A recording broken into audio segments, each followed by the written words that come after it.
사무엘상 30장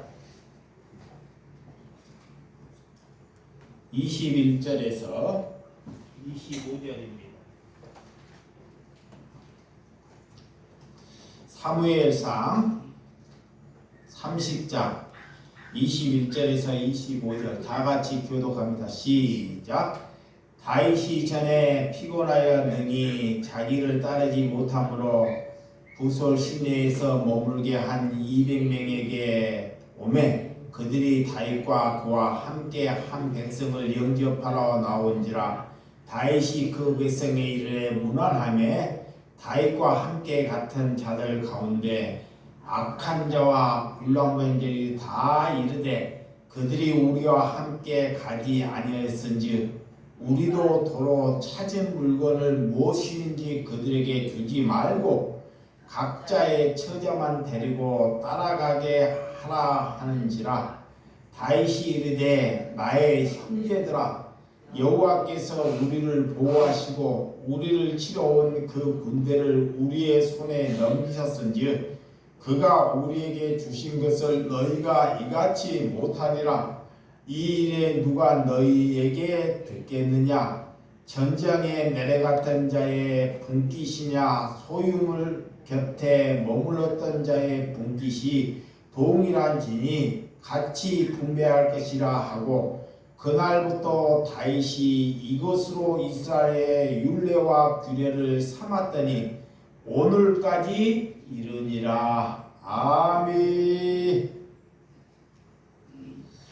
오늘 사무엘상 30장 21절에서 25절의 말씀을 가지고 다윗의 영성과 실력에 대해서 말씀을 나누도록 하겠습니다. 예수님은 우리에게 너희가 비둘기처럼 순결하고 뱀처럼 지혜롭고 살라라고 말씀하고 있습니다. 비둘기처럼 순결하고 뱀처럼 지혜로운 말씀의 뜻은 세상에 나가서 우리가 영성과 실력을 갖추고 살라는 것입니다. 여러분, 어떤 분은 실력이 굉장히 탁월한 사람을 볼 수 있죠. 세상에 바라보면 공부를 잘하고 기술이 좋고 남들보다 월등히 잘 살아가는 사람들을 보게 됩니다. 그런 사람을 보면 정말 실력이 월등해요. 또한 어떤 교회에 와서 어떤 권사님이나 누구를 보면 기도를 하거나 겉을 보면 영성이 튀어나오는 사람을 볼 수 있습니다. 하나님께서는 한 가지 분야를 이렇게 실력을 갖춘 자나 영성을 갖춘 자나 또한 이것도 저것도 아닌 이중적인 삶을 사는 자나 똑같은 삶을 살고 있다는 것입니다. 그래서 세상을 우리가 등지고는 살 수 없는 것이 우리의 삶이 되는 줄을 아시기 바랍니다. 다윗은 이 두 가지를 겸으로 갖춘 사람이 다윗입니다. 다윗. 영성도 갖추고 실력도 갖춘 사람입니다.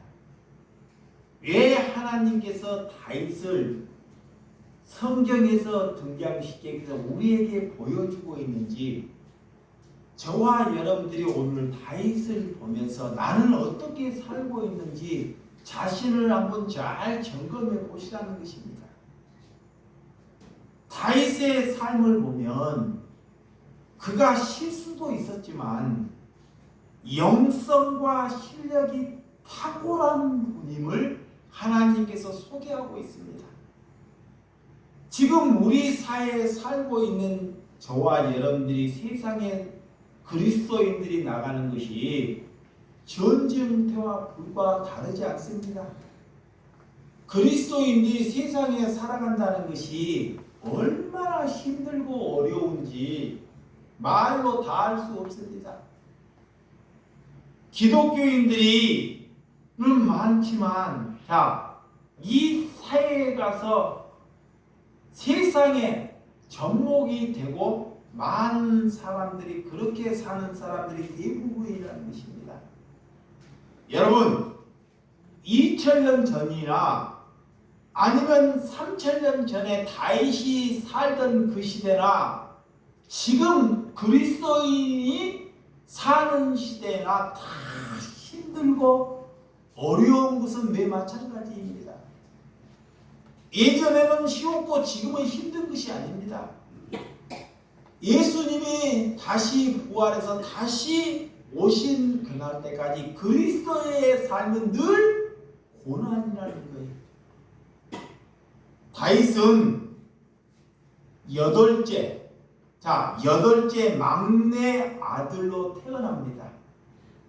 다윗이 태어날 때 막내 아들로 태어났다는 것은 그 시대에 누구로부터 형제로부터나 부모로부터 인기가 없거나 희망이 없다는 거예요. 자, 첫째나 이렇게 둘째나 셋째나 되면 부모로부터 인기를 얻을 수 있지만 여덟째 막내로 태어난다는 것은 형제 중에서도 한쪽에 밀려서 귀중한 일을 처리할 때도 그를 가까이 여기지 않는 것이 막내입니다.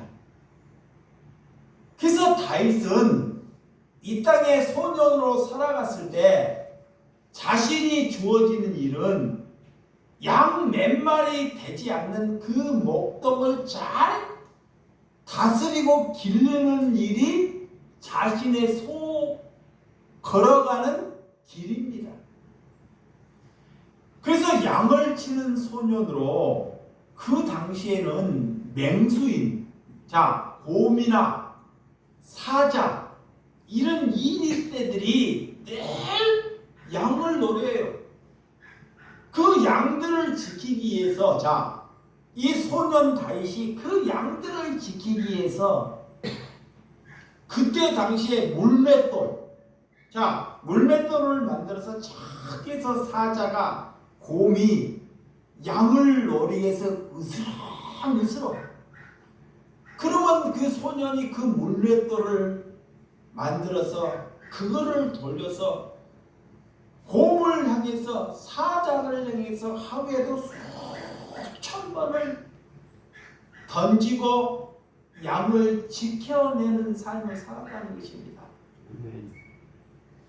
여러분, 이 자기의 의무를 다한다는 것. 그래서 만약에 이 소년이 물맷돌의 경연대회를 만약에 나갔더라면 그 시대에서 소년의 시대에서 아마 1등을 했을 것입니다. 그런 실력을 갖추었다.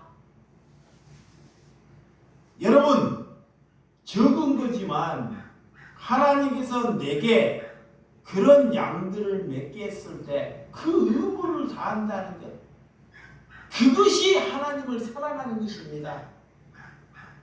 그런데 그 양을 내밀어 두고 자기가 잘났다고 자기 의무를 벗어나는 것이 우리는 그리스도의 삶이 아니라는 것입니다. 양들이 말로는 온순하다고 말하지만 그렇지 않습니다. 양들은 고집스럽습니다. 얼마나 고집이 센지. 자기의 생각을 절대 버리지 않는 것이 뭐다? 양이다 그래.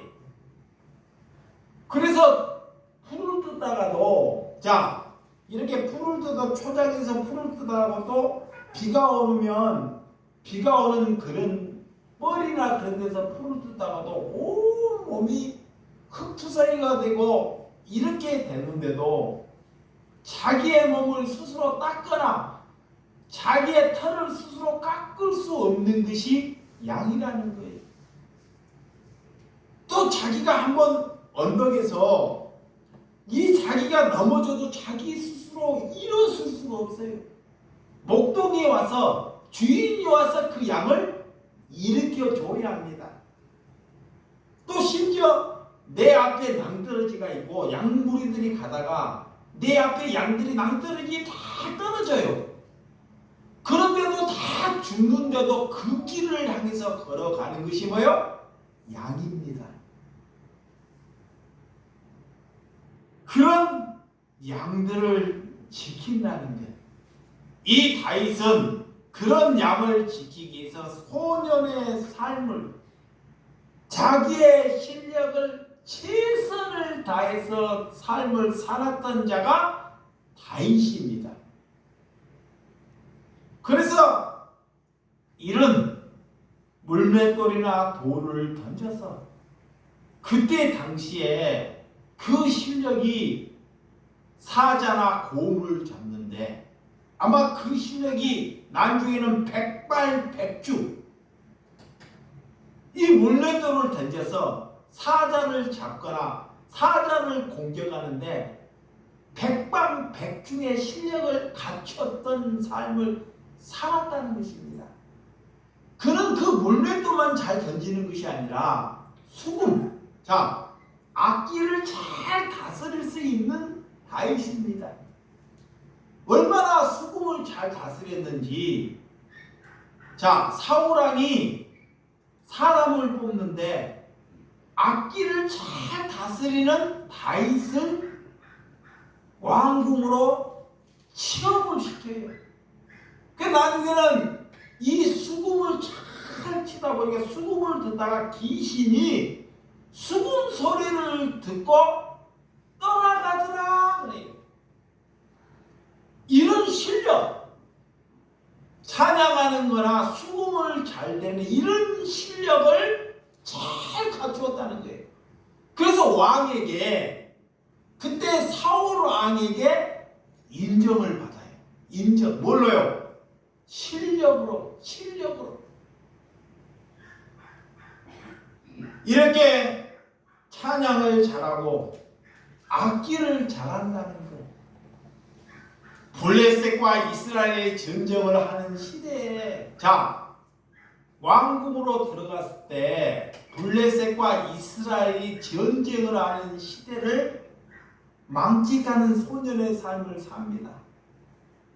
전쟁터에는, 자, 이 이새의 아들, 다윗의 아버지 이새의 첫째 아들, 둘째 아들, 셋째 아들, 이렇게 청춘이 있는 청년들이 불려가서 전쟁터에 가서 전쟁을 해요. 전쟁. 그래서 아버지께서 이 막내 아들을 불러서 잠시 그 전쟁이 잠시 중단되었을 때 형들이 먹을 수 있는 골랑미가 있는지 없는지 갔다 오라 그래요. 그래서 그 골랑미 음식을 가지고 그 형들이 전쟁터에 가보니 2m가 넘는 그런 골리앗이나 그런 큰 장수가 이스라엘 형들 백성을 향해서 조롱을 하는 거예요. 뭐라고 조롱을 하느냐? 너희들이 갑옷을 입고 나와! 겨룰 수 있는 사람은 나오라는 거예요. 그 이스라엘 백성들이 한 사람도 본데가 그 어마어마한 그 등치나 그 무시무시한 그런 사람을 보고 다 무서워하고 다 벌벌 떨고 있더라는 것입니다. 이때 다윗이 그 골리앗을 보며 분노가 몸에서 일어나기 시작합니다. 분노가. 누가? 저 골리앗과 싸울 만한 사람이 단 한 사람도 없더라는 것입니다. 그렇지만 이 다윗은 비록 소년이지만 그 분노 때문에 사울 왕에게 가서 내가 다윗과 한번 맞서워서 싸우겠다고 왕에게 가서 말을 합니다. 사울 왕이 얼마나 기가 찼겠습니까? 우리나라의 군대는 아무도 나갈 사람이 없는데 이런 소년이 그런 골리앗과 싸울 수 있다는 거예요. 그래서 전장에 나갈 때 갑옷을 입혀주는데 아직 소년이기 때문에 그 갑옷이 커서요 도저히 입을 수가 없어요. 창을 들으려고도 창이 자기 키보다 크기 때문에 들을 수가 없어요.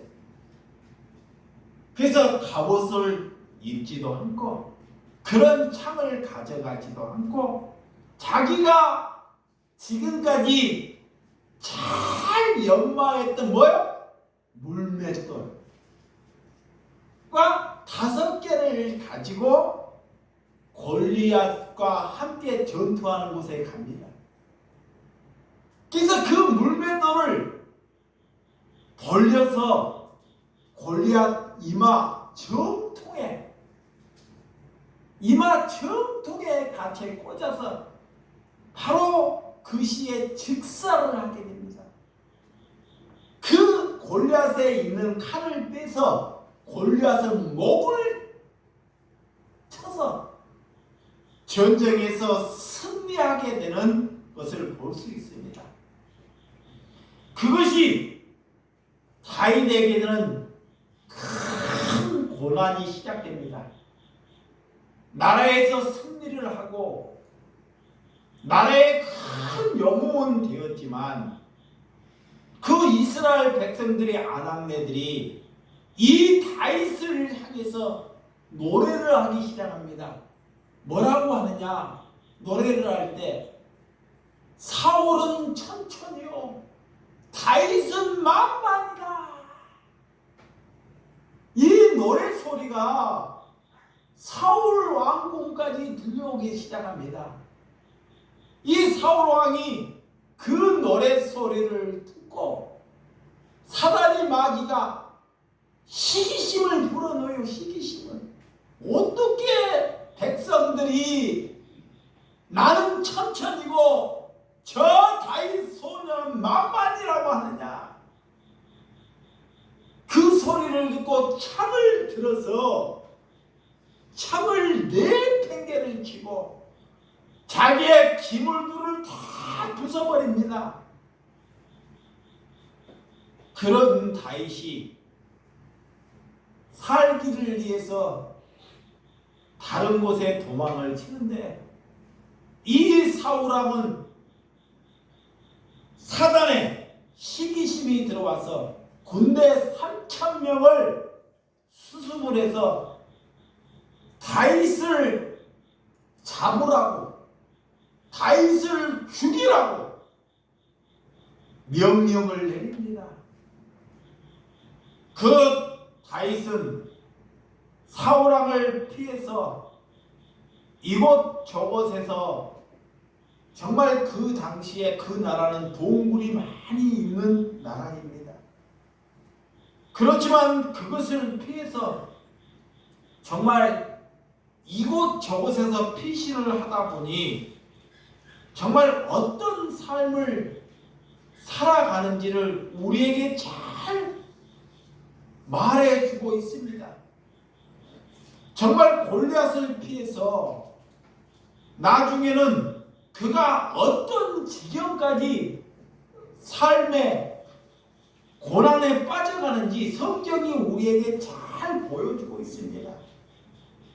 여러분, 골리앗을 이기고 나면 온 나라의 온 백성에게 왕에게 칭송을 받고 좋은 자리를 앉는 것이 당연한 일이 아니겠습니까? 그렇지만 그 일로 인하여 목숨을 이어받는다는 것. 내가 그리스도 나라를 위해서 누구를 그리스도의 삶을 살다가 내 목숨이 이어받는다는 것. 다윗은 그런 사울왕을 피해서 광야를 전전하게 됩니다. 여러분, 동굴을 숨을 곳이 있는 곳을 찾다가 아둘람이라는 동굴에 숨게 돼요. 아둘람이라는 동굴.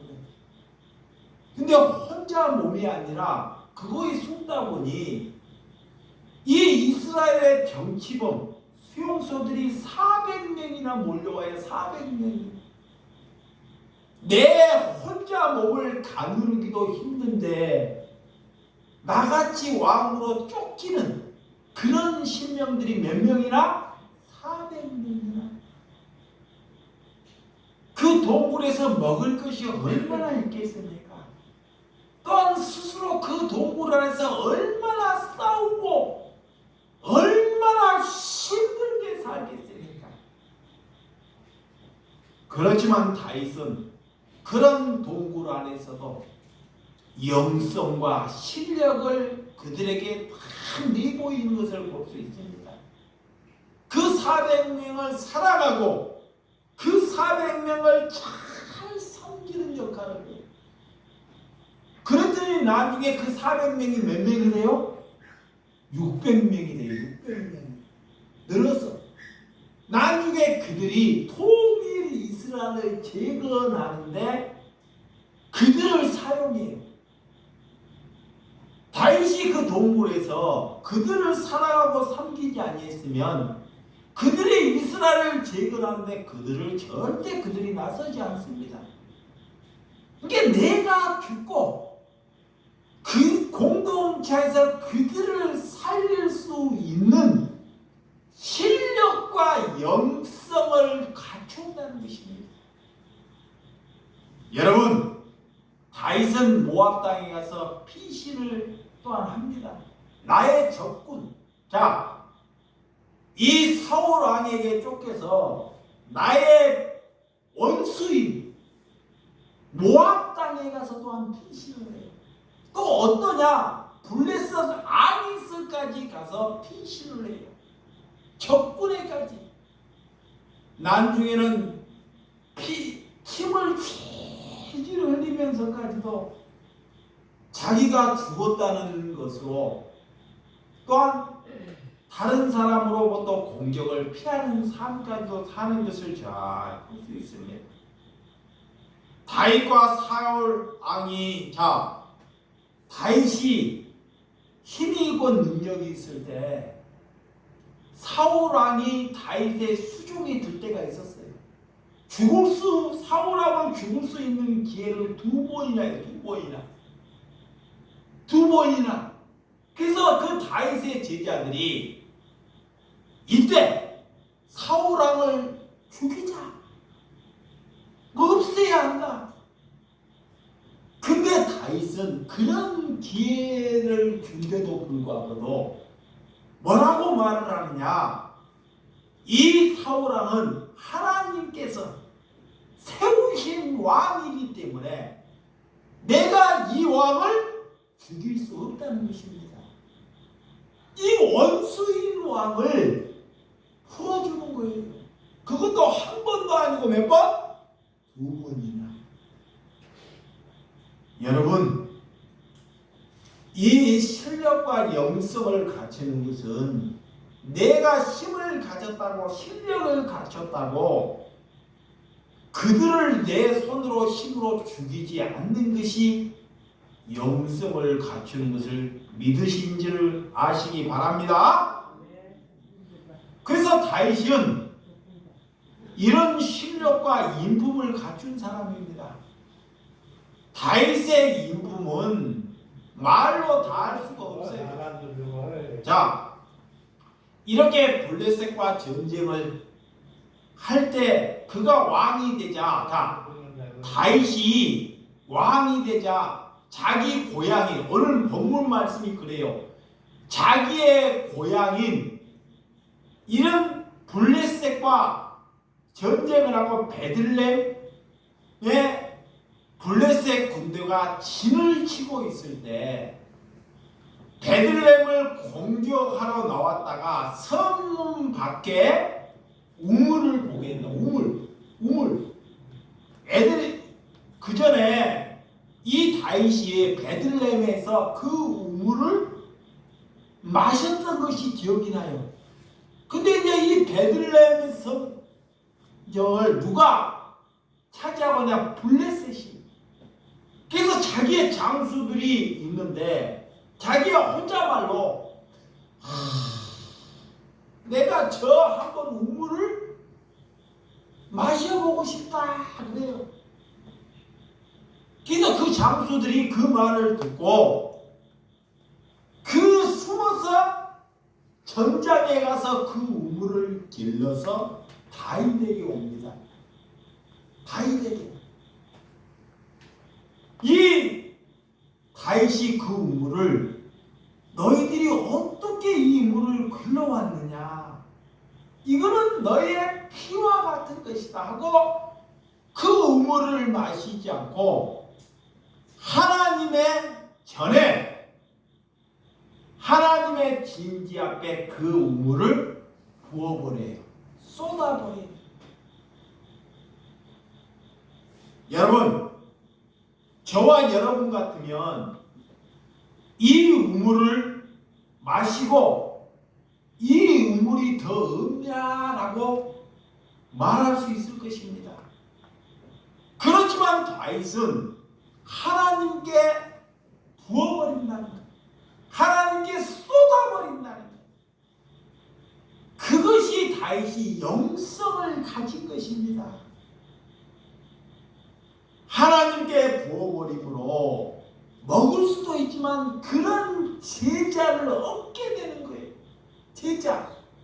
이 제자 사람을 얻게 된다는 거예요. 여러분, 종교는 사람을 이용해서 죽을 힘을 다해 자꾸 만들어가는 것이 종교입니다. 내가 그 우물을 마시고 다시 이 우물이 없냐고 다른 그 공경에 다시금 빠뜨리게 하는 것이 종교예요.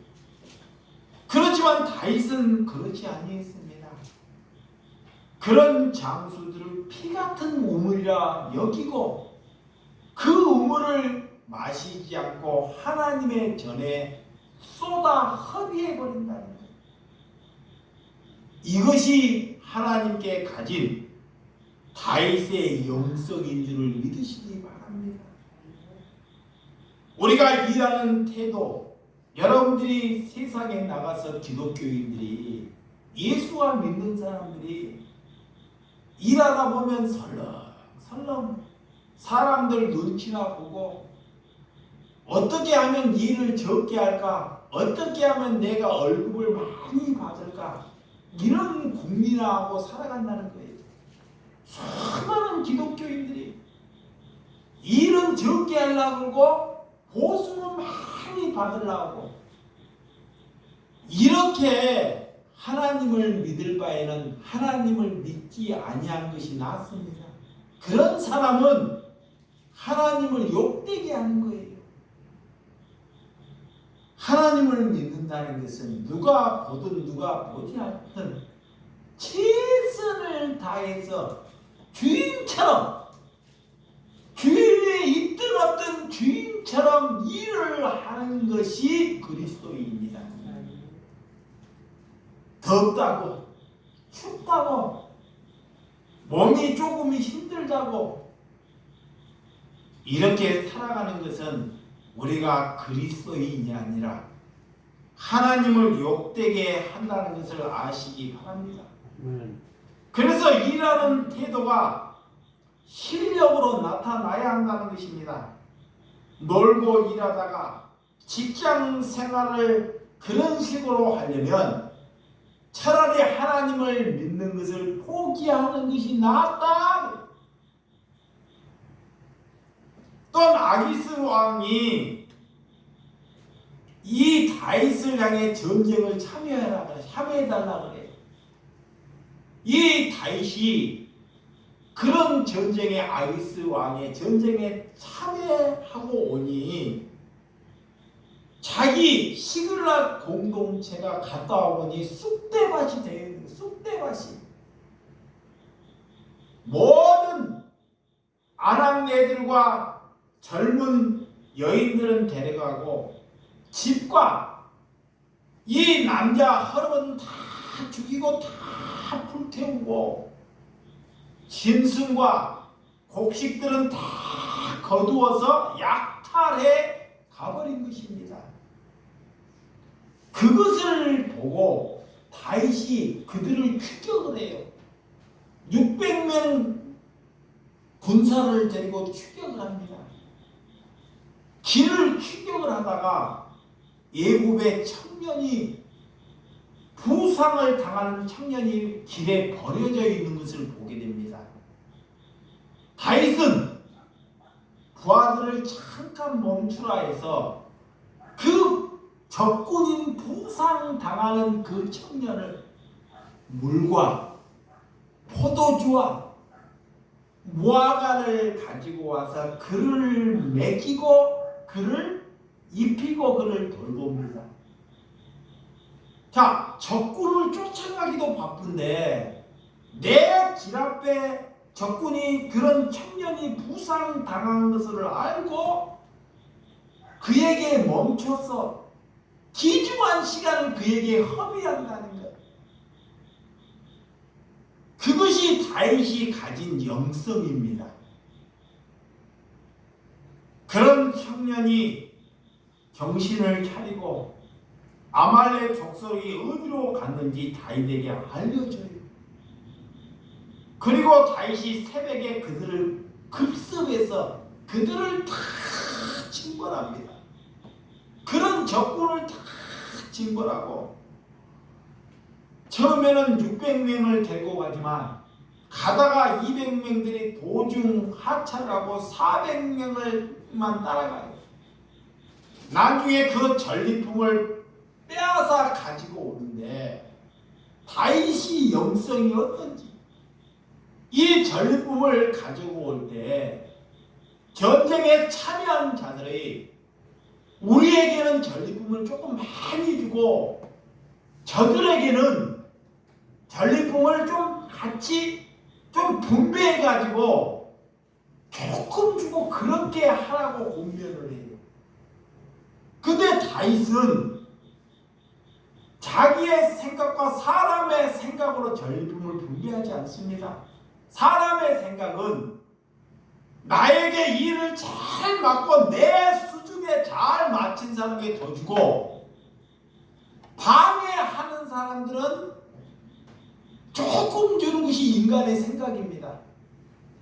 근데 다윗은 그 전리품을 똑같이 분배를 해요. 방해하는 자들이나 전쟁에 참여하는 자들이나 똑같이 분배한다는 것. 이것이 하나님께서 다윗에게 주신 영성입니다. 영성. 하나님의 뜻에 순종하는 것입니다. 영성은 한순간에 생기는 것이 아닙니다. 여러분, 좋은 교회를 다닌다고 영성이 생길까요? 아니에요. 또한 좋은 목사 설교를 듣는다고 영성이 생기는 것이 아닙니다. 영성은 좋은 교회를 다니고 좋은 목사의 설교를 듣는다고 영성이 생기는 것이 아니에요. 여러분의 영성을 좋은 목사가 책임지는 것이 아니라는 것입니다. 영성은 내가 얼마나 하나님을 사랑하느냐, 내 영성이 달려있는 것입니다. 하나님을 사랑하느냐에 따라 내 영성이 이루어진 줄을 믿으시기 바랍니다. 또한 영성은 이웃을 섬기고 사랑할 때만이 영성이 생기는 거예요. 여기 보시기 바랍니다. 자, 영성은 이웃을 섬길 때 뭐가 생긴다? 영성이 생겨. 영성. 그래서 영성은 말씀을 잘 선포하는 것이 아니라 삶으로 살아갈 때 영성이 생기는 거예요. 그래서 다윗이 그런 실력과 영성을 갖춘 거예요. 삶 안에서 저와 여러분들이 이 일을 통해서 저와 여러분들이 살아가는 방법을 통해서 예수 그리스도가 드러 나타나는 삶이 되시기를 주님의 이름으로 축원드립니다. 아멘. 그래서 예수님께서 지난주에 자꾸 제가 기도를 하는데 예수님께서 저에게 이런 말씀을 해요. 너 자꾸 천국을 말로만 여기가 천국이 있다, 저기가 천국이 있다, 이렇게 말로만 하지 말라는 것입니다. 그게 다 종교인들이라는 게 종교인들. 예, 말로만 하나님께 사람들에게 천국이 이거 있다 저기 있다. 그 사람들이 그 말을 듣고 그 천국을 네 같으면 가겠느냐라는 거예요. 예수님은 그런 실력과 영성을 갖췄기 때문에 천국을 그들에게 나누어주는 거예요. 나누어줘. 영성을 나누어줘. 먹을 것이 없는 자에게 먹을 것을 공급해 주는 것이 뭐다? 실력이에요. 실력. 또 그들이 병든 자에게 찾아가서 손을 얹고 병을 고쳐주는 것입니다. 그가 중풍병이 걸렸어요. 사람들이 그 당시에 중풍병이 걸리면 그 사람을 쳐다보려고 하지도 않고 만지려고 하는 것은 도저히 있을 수가 없습니다. 그런데 예수님은 그런 중풍병이 걸린 자에게 가서 손을 대고 그를 만지셔요. 그것이 실력입니다. 또한 귀신 들린 자에게 찾아가서 귀신을 쫓아내는 거예요. 병든 자에게 병을 고쳐주고 소경된 자에게 가서 눈을 뜨게 하는 것이 그들에게 천국을 나누어 주는 것을 볼 수 있습니다. 저와 여러분들이 이 다윗을 통해서 예수님을 통해서 무엇이 하나님이 말씀하고 있는지 내가 말을 여러분에게 잘하는 것이 은혜가 아니라 이런 천국을 그들에게 나누어주는 삶을 살라는 것입니다. 그리고 또 그들이 예수님을 향해서 예배하고 그런 예수님을 향해서 십자가를 못 박게 주고 그를 위해서 용서하고 그를 향해서 사랑하는 이런 은혜의 삶을 사는 것이 저와 여러분들이 영성으로 사는 줄을 믿으시기 바랍니다. 그리스도인이라는 것은 그런 실력과 영성을 갖기 위해서 우리를 이 땅에 보내주신 줄을 믿으시기 바랍니다. 그러니까 둘 중에 나는 한 가지만 가지고 간다. 나는 실력은 없지만 영성은 있다. 나는 실력은 있으나 영성은 없다. 하나님이 볼 때는 똑같은 거예요. 똑같은 것입니다. 그리스도인들은 실력도 있어야 되고 무엇도 있어야 된다? 영성도 있어야 돼. 이거의 지도자예요. 이거의 그리스도인입니다. 이래야지만이 사람을 살려낼 수 있는 것입니다. 여러분, 그런 은혜를 위해서 저와 여러분들이 기도하시기를 주님의 이름으로 축원드립니다. 기도하겠습니다.